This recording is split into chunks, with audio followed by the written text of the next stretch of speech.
Sedikit Om.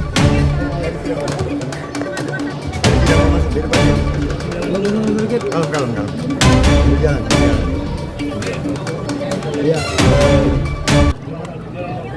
sebetulnya menanggapi tenang ya, berjalannya pelan-pelan. Bentar aja Om Aris.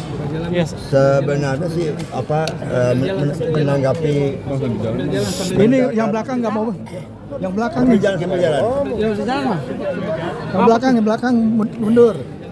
Sebenarnya sekali lagi ya, saya bicara dulu. Sebenarnya menanggapi replik dari jaksa penuntut umum, saya cuma ingin mengklarifikasi aja. Nanti mungkin di duplik juga akan saya sampaikan. Jalan lu Bang ya. Sambil jalan Bang. Enggak ada udara nanti kasihan. Sambil jalan. Ya, jadi tanggapan yang saya akan tegaskan, mungkin saya bisa sampaikan sedikit di sini, bahwa memang dari awal saya Bang sambil jalan Bang. Saya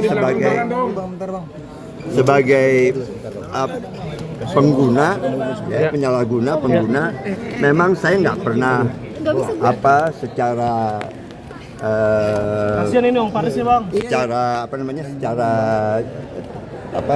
menanggapinya untuk misalnya memohon bebas gitu ya, enggak gitu. Itu mungkin dilihat oleh oleh penasihat hukum sebagai proses sesuai SOP aja.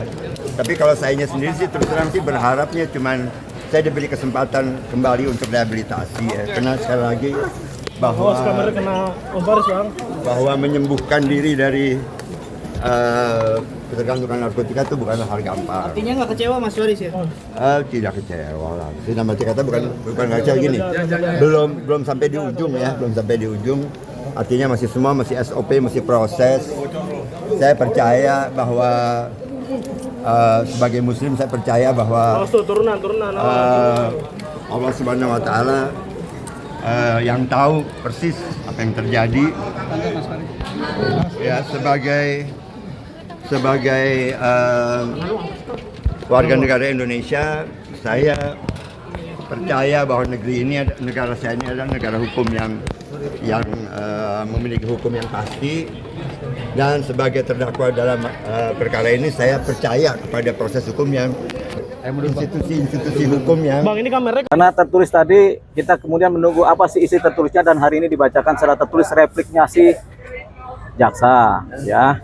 Nah, repliknya ini sebenarnya adalah masalah perbedaan penafsiran aja mengenai seorang pecandu itu seperti apa, kemudian legenda musik itu seperti apa. Intinya dua itu. Jadi jaksa bilang si Faris RM itu bukan pecandu karena badannya sehat walafiat, terlihat dari ketika dia datang sidang. Sementara kita bilang si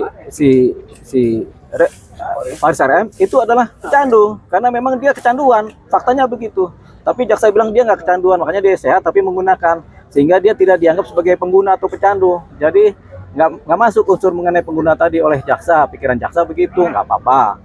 Yang kedua mengenai apakah seorang Faris RM adalah legenda musik. Bagi kami Faris RM adalah legenda musik karena faktanya memang begitu, diakui oleh masyarakat. Tapi bagi jaksa tidak, dia bukan legenda, sehingga dia harus disamakan dengan orang-orang yang lain, subjek hukum yang lain. Ya kita kan tidak membedakan dia dengan subjek hukum, kita cuma memberikan suatu posisi bahwasanya faktanya Faris RM adalah legenda. Tapi dia memang sama dengan orang-orang yang lain, dalam hukum kan sama. Buktinya kan dia ditahan dan disidang juga sesuai dengan kaidah-kaidah hukum positif yang berlaku itu tadi. Jadi di situ perbedaan penafsirannya. Nah, karena jaksa sudah mengajukan replik tertulis, tentunya kita harus menjawab replik tadi dengan cara kita mengajukan jawaban terhadap replik, yaitu duplik. Duplik itu adalah nanti sanggahan-sanggahan mengenai perbedaan penafsiran, terutama dalam hal yang sifatnya substantif tadi ya.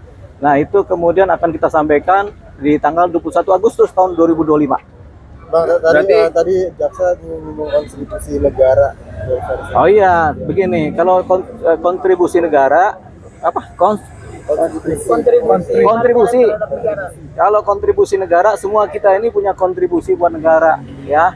Yang di depan saya punya kontribusi, kita juga punya kontribusi. Jadi semua orang sebenarnya punya kontribusi. Dengan cara apa? Paling sederhana adalah membayar pajak motor, pajak PBB, kan pasti kita kontribusi kan. Sama kita tidak berantem juga, kontribusi baik buat negara. Kita tidak minta kerjaan kepada negara juga, kita sudah berkontribusi. Jadi semua orang punya kontribusi. Nah tadi yang jaksa pertanyakan, apakah Faris RM punya kontribusi terhadap negara? Jawabannya ada, paling enggak dia sudah bayar pajak, kan begitu. Bang, terkait abolisi ke presiden seperti apa, Bang? Oh, sudah kita ajukan abolisi kepada permohonan abolisi kepada presiden, cuman permohonan abolisi ini kan biasanya 6 bulan. Oke. Jadi kecepatan abolisi, permohonan abolisi sama kecepatan putusan lebih cepat putusan katanya. Langkahnya apa, Bang? Langkahnya kita akan jalan ke depan sesuai langkah kita ke depan. Enggak, maksudnya selain abolisi. Nah itu tadi, selain abolisi nggak ada lagi, tinggal tunggu putusan aja. Harapannya rehabilitasi itu aja. Tapi apapun putusan majelis hakim nanti kita akan menerima karena Bang Faris RM tidak akan mengajukan banding.